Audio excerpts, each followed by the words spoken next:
지난 한 주 지금 극심한 변동성 속을 지나가고 있어요. 근데 물 밑에서는 얼음이 녹아서 졸졸졸졸 냇물이 흘러가는 소리가 이제 들리기 시작하고 있어요. 봄이 오고 있다는 거죠. 진짜 여름이 뜨거운 여름 지나가고 있지만 주식시장은 굉장히 추운 겨울을 지금 보내고 있었는데 봄이 오는 것 같다. 그래서 가을이 계절을 바꿔서 가을이 오고 여름 휴가철 지나고 8월 지나고 9월 되고 추석 되고 그리고 겨울로 지나가고 이러면 시장이 많이 안정될 거다. 저도 시장에 오래 있었으니까 시장 판때기를 보고 이게 지금 겨울인지 봄인지를 대충 짐작이 가는데 최근에 시장을 보면 이제 조금 얼음 녹는 소리 들리는 것 같아요. 그분들 고생 많으셨고요. 이제 조금 우리 한 줄 돌아봐도 결국은 팩트 아닌 것은 제자리 돌아오고 그럽니다.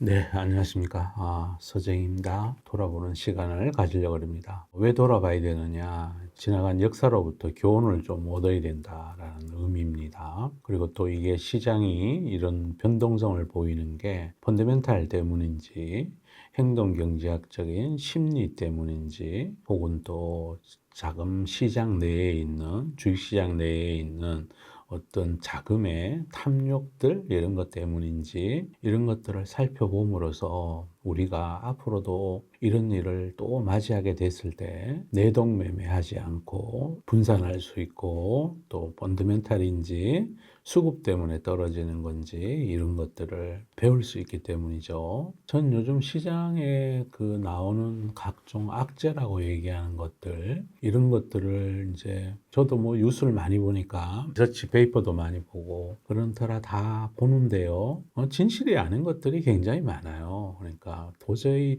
저게 왜 악재지? 저건 좋은 뉴스이거나 아니면은 악재라 그러더라도 주가가 이렇게까지 반응할 건 아닌데 왜 이러지?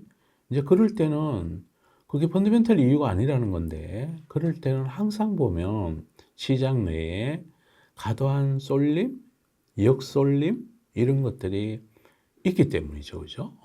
그분들 이랬을 수 있죠. 야, 주가가 떨어지는데, 그런 거 분석하는 거, 분석해서 이게 뭐, 펀더멘탈이 아니라고 그러는데도 주가가 떨어지는데, 떨어지는 주가가 중요한 것이 펀더멘탈인지 아닌지 뭐 중요하냐고. 중요해요. 단기 주가만 그런 거죠. 단기 주가만. 단기 주가만 그런 거고, 장기적으로는 정말로 펀더멘탈에 수렴해요. 그분들 요즘 우리 반도체 주식이 많이 고점 대비 떨어졌다 그러잖아요. 그런데 1년 전 비해서 오른 거 한번 생각해 보시면요. 정말 많이 올랐죠. 그죠? 몇 배씩 올랐어요. 이게 누니까 주가가 올라간 거예요. 또 뭐 그분들, 어떤 분들 막 좋아한다고 하는 어떤 뭐 다른 주식들 주가가 좀 많이 떨어졌죠. 그죠? 기업들 실적 발표하는 거 보면 주가 떨어질만 하다. 도대체가 말도 안 되는 기업 시가죠. 이 기업이 1년에 100억밖에 돈을 못 버는데 주가가 막 시가총액이 100억 버는데 1조면은 시가총 도대체 PER이 몇 배입니까? 100배잖아요. 그죠? 그럼 말이 안 되는 거죠. 그죠? 결국은 장기적으로 보면은 반드시 돈 버는 실력 따라 주가가 간다. 이렇게 보여져요. 그래서 지난 일주일 돌아보는 거 중요하죠. 지난주에 진짜 지난 일주일 동안 엄청 힘들었죠. 그죠? 우리 그분이 진짜 힘들었고 요즘 막 거의 매일 뭐 사이드카 그리고 뭐 서킷 브레이커 막 발동되고 이래. 지난주에도 수요일 날 목요일 날 엄청 내렸죠. 그죠? 이틀 연속 뭐 엄청 내렸다가 금요일 날은 또 코스피가 생긴 이래 가장 세게 반등해서 18% 시장이 반등했고 그날은 외국인 투자가들이 한국 증시가 생긴 이래 당일 시장에서 매수한 거 기준으로 가장 많은 금액을 매수했다 그래요. 도대체 시장이 왜 이러는 걸까? 우리 그런 것들을 한번 살펴보는 보면 되겠어요. 그리고 지난주에 사실은 펀더멘탈에 굉장히 중요한, 정말로 중요한 빅 체인지가 있었어요. 이게 사실은 제일 중요해요. 그래서 제가 말씀드리고 싶은 것 중에 지난주 목요일 날요, 미국의 Situational Awareness라는 헤지펀드가 과도한 레버리지로 반도체 기업들 많이 왕창 들고 있다가 공매도가 증가해서가 아니라 자기 스스로 그냥 예를 들어 미국의 엔비디아도 그러고 마이크론 테크놀로지도 그러고 반도체 기업들 고점 대비 별로 내린 게 없어요. 그 정도 아무리 강세장이어도 고점 대비해서 뭐 20%, 15% 조정은 얼마든지 일 수 있어요. 근데 20% 조정을 받았는데 그 회사 고객들은 수익률이 마이너스 60%, 뭐 67% 뭐 이랬다고 그래요. 차입해서, 헤지펀드 차입해서 레버리지를 엄청 일으킨 거죠. 자산에 3배까지 돈을 빌리고 2배까지 돈을 빌리고 이렇게 해서 투자했다는 거죠. 그러니까 지속적으로 올라갔으면 괜찮은데 눌림목 조정 구간을 당하고 나니까 30% 주가가 떨어지면 만약에 3배 차입 투자를 했으면 거의 90% 떨어지는 거잖아요. 그죠? 그래서 못 견뎌진 거죠. 그래서 그 24살 되신 분이에요. 시츄에이셔널 어웨어니스의 그 창업자이자 펀드 매니저. 뭐 하여튼 미국은 헤지펀드 창업하기가 좋아요. 대중적 인기만 있으면. 전직 오픈 AI에서 1년 근무했고 하이닉스 ADR도 이번에 앵커 투자자 비슷하게 나 70억 달러 살게요 막 했던 그 펀드예요. 그 펀드가 손을 들었어. 손을 들어서 대형 헤지펀드인 시타델에 대규모 유통 주식을 넘겨놓고 레버리지를 청산했어요.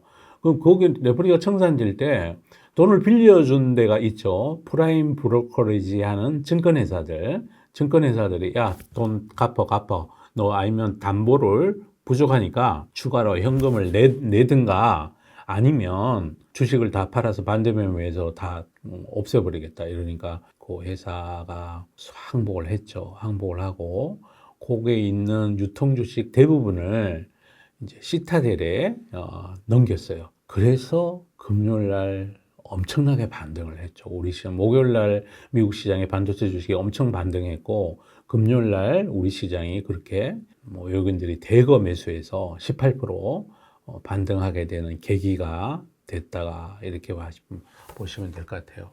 그러면 시타델이 그 인수할 때 어떤 조건으로 했을까요? 거의 뭐 진짜 디스카운트 해가지고 블록딜로 받았겠죠, 그죠? 다 그랬으니까 교민들이 이런 걸 보면 비투하시면 안 돼요. 비투하시면 눌림목 구간을 견딜 수가 없다는 거죠. 우리 신용거래 하시는 분, 요즘 신용거래 잔고가 27조대로 떨어졌어요. 한때 36조 갔다가 왕창 떨어졌어요. 자, 이게 시사하는 바, 미국도 그러고 우리도 그러고 레버리지가 디레버리징 되고 있다. 그래서 이제 좀 편해지는 시장으로 가기 시작했다. 그러면 레버리징 할 때, 이때 주가가 더 올랐겠죠. 그죠? 자기 돈 아니고 빌린 돈으로 막 질러 댔었으니까. 그래서 우리나라 시장도 가령 뭐 한 7,500 이상 여기 막 올라가고 그랬던 것들은 일시적인 그 가짜 분위기, 쏠림이 만든 레버리징 시장이었다. 그래서 지금은 디레버리징이 되면서 6천 밑으로 막 꼬라박고 하는 것도 이것도 조금은 디레버리징이 가져온 감매도 구간 아니었겠나 이런 생각을 해보고 있어요. 자, 그런 시타델이 AI 자산, 시츄에이셔널 어웨어니스 지분을 왕창 인수했고 거기 비투 때문에 그랬고 구비님들도 비투 하시면 안 되고 좋다 그럴 때 너무 많이 갈 때 이게 시장에 이게 신용잔고가 급증하면서 막 이렇게 올라가는 거 아닌가, 레버리지 ETF 막 늘어서 막 올라가는 거 아닌가, 그렇게 해서 올라가면 구비님들 조금 조심해야 된다는 거를 이번 교훈을 통해서 이번 사태를 통해서 교훈을 얻었으면 좋겠어요.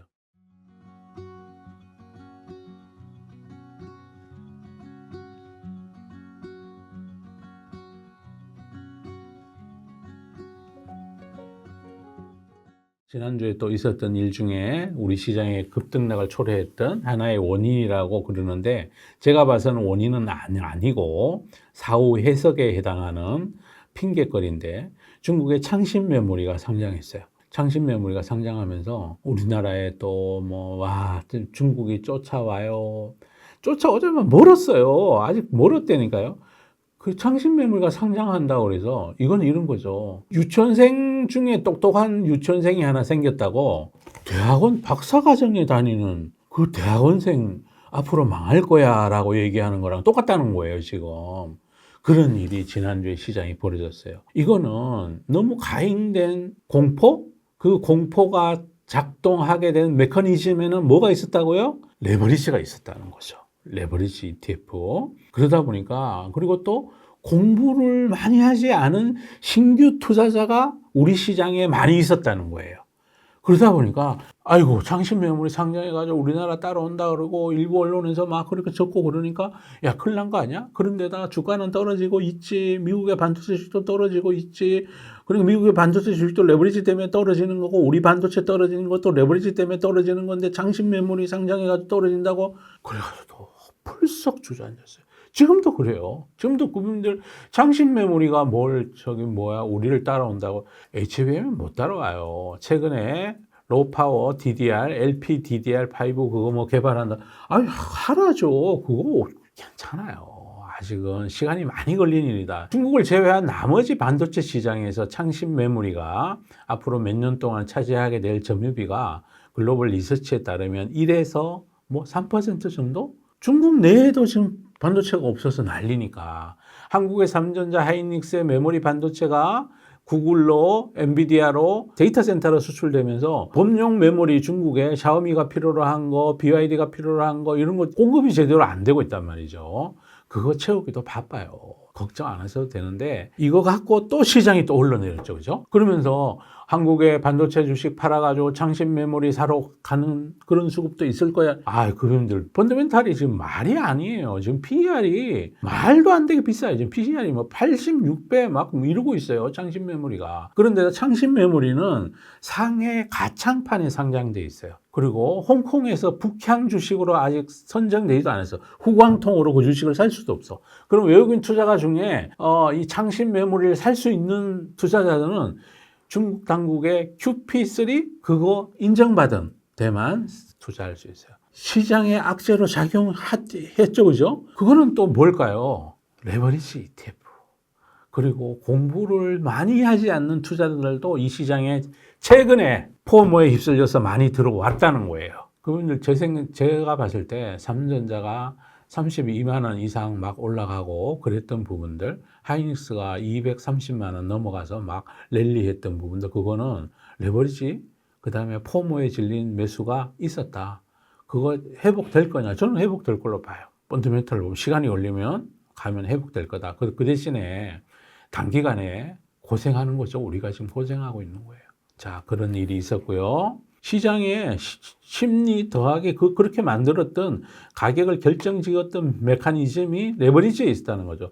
그거를 외국인 투자가들이 알아요. 여러분, 우리 시장의 주인이 누굴까요? 외국인 투자가들이에요. 진짜. 수급에 이펙을 가해서 가격을 변동시키는 주체는 외국인 투자가들이에요. 기관 투자가들은 거의 역할을 안 하고, 기관 투자가도 시세를 받는 사람들이고, 개인 투자가도 시세를 받는 사람들이에요. 외국인 투자자 그거 알고 아이고 얘들 한번 확 때리면 물량 막 쏟아지겠다. 확 때렸더니 쭉쭉 이틀 수요일 목요일 이틀 쭉쭉 내렸잖아요. 금요일날 다시 싹 한번 걷고 월요일날 또 다시 한번 살짝 눌러주고 오늘 또 걷고 계속 그러고 있는 거예요. 그래서 들었다 놨다 들었다 하면서 외국인 투자가를 집어넣은 큰 변동이 없어요. 자, 그렇게 말씀드립니다. 그 다음 네 번째, 거기다가 지난주에 또 이런 일이 있었죠. 디인포메이션에서 카더라 통신이죠. 거기서 IT 매체에서 중국 상해에 있는 듣도 보도 못한 어떤 회사가 이미징 DUV 장비를 개발했다. 그러면서 이제 시장이 또 이러고 보자는 거예요. 중국 반도체 회사들이 네덜란드 ASML이 공급하는 극자외선 장비, EUV 장비를 미국이 수출을 못하게 해서 중국 회사들은 확보할 수 없으니까 D램 시장, 반도체 시장에서 공급을 증가시키는데 한계가 있었는데 중국 스스로가 EUV보다는 약간 낮은 거지만 여러 번 칠하는 DUV 장비를 개발했다고 그러네? 그러면 이제 굉장히 공급량이 빨리 증가할 수 있는 어떤 그 기술적인 장벽을 넘어갔네?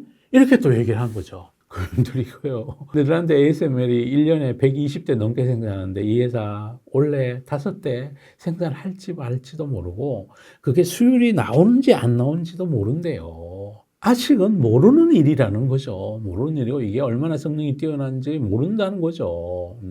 그리고 기술적으로는 EUV 장비보다가 DUV 장비는 훨씬 더 수율, 원가가 더 많이 들어간다는 거죠. 여러 번 칠해야 되고 한 번 딱 찍어서 패턴을 선을 딱 그릴 거를 얘는 여러 번 그려야 된다는 거예요. 그럼 반도체 수율에 좋은 영향일 수가 없죠, 그죠? DUV는 EUV 나오기 전에 지나갔던 과거에 약간은 이제 조금 이렇게 아웃 오브 데이트된 노후화된 한 시대를 지나가는 거라는 거죠. 그런데 이거 갖고 또 한바탕 난리를 부렸죠, 그죠?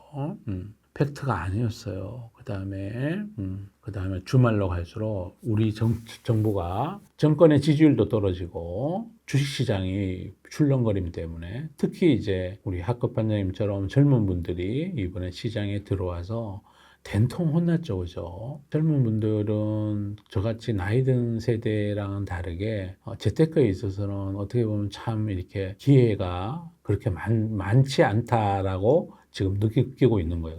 왜냐하면 부동산을 살 수가 없죠. 너무 올라서. 우리 젊은 분들 부동산 살려면 최소한 진짜 15년, 뭐 10년 빚 안 낸다면 그렇게 열심히 연봉 받고 또박또 잃지 않고 저축해도 아파트 한 채 지금 사기가 어려워요. 그죠? 그러니까 젊은 분들은 이제, 약간 주식 코인이라도 해서 돈 벌어야 되겠다. 요즘 반도체 좋다 그런다.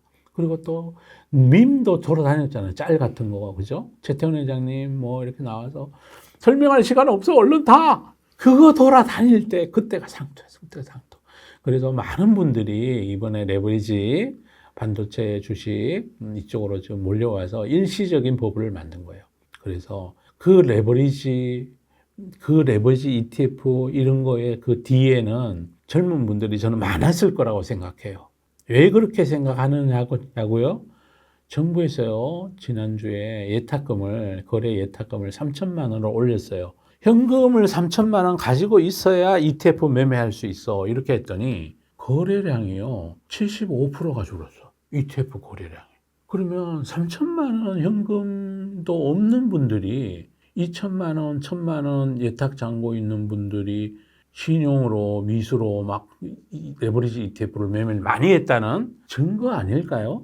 그러면 자산 형성이, 예를 들어 연세 드신 분들은 대부분 주식 통장에, 그러니까 굉장히 이제 자산이 많지 않은 분들이, 정말 안타깝게도 자산 여유가 있는 분들이 레버리지를 한 게 아니라 자산 규모가 많지 않은 분들, 우리 사회에서 돈을 앞으로 많이 벌어야 될 젊은 분들, 그리고 또 상대적으로 자산 규모가 적은 분들이 레버리지 시장에 들어왔다는 거고, 그러한 배경 속에서 빨리 돈 벌겠다는 마음이 많이 있었겠죠. 자산 규모가 적다 보니까 빨리 따라가야 되겠다. 젊은 분들도 그러고.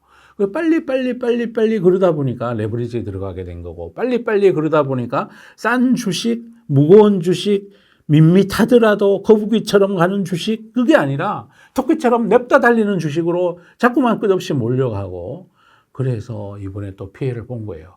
정부에서 레버리지 규제 3천만 원으로 상향한 거 지난주에 있었죠, 그죠? 그러면서 레버리지 거래량이 훅 줄어들었어요. 그리고 또 슬픈 거는요, 미국 있죠? 미국에서도 돈을 많이 잃었는데 전부 레버리지 그렇게 잃었다는 거예요. 미국의 빅테크들, 좋은 기업 투자한 분들은 지난주에 오히려 좋았거든요, 그죠? 미국은 좋았어요. 다음으로, 그래서 이제 요 얘기는 이제 서서히 시장이 이제부터 변동성이 줄어들 거다라는 거를 얘기하고 있어요. 모순이 심화되면 반드시 돌아오죠, 그죠? 정반합이라고 그러죠.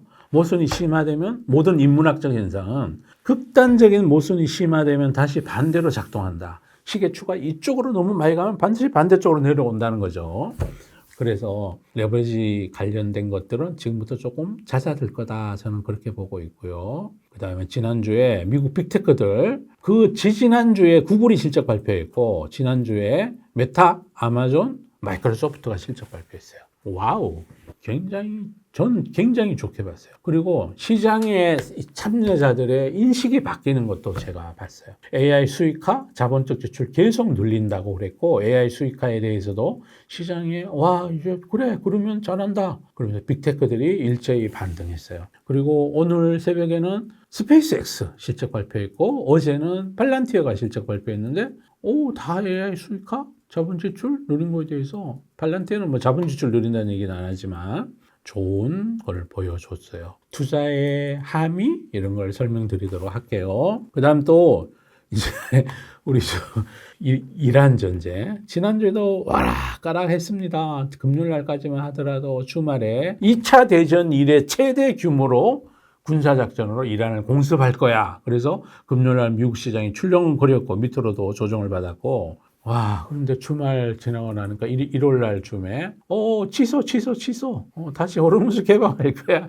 지금, 그리고 또 월요일 됐더니, 이란에서, 아니야. 그럴 일 없어. 우리 끝까지 싸울 거야. 또 거기다가 후티 반군이 홍해 입구에 자리 잡고 있죠. 오만은 지정학적으로 보면 이렇게 이란이 있고, 요 건너편에 UAE가 있고, 아랍에미리트 이런 데 있죠. 쿠웨이트, 뭐, 사우디 이렇게 있는데, 여기 요 밑에, 홍해 있고 호르무즈 있고 요 사이에 요렇게 동그란데 요쪽에 오만이 있어요. 요 오만에 후티 반군이 있어.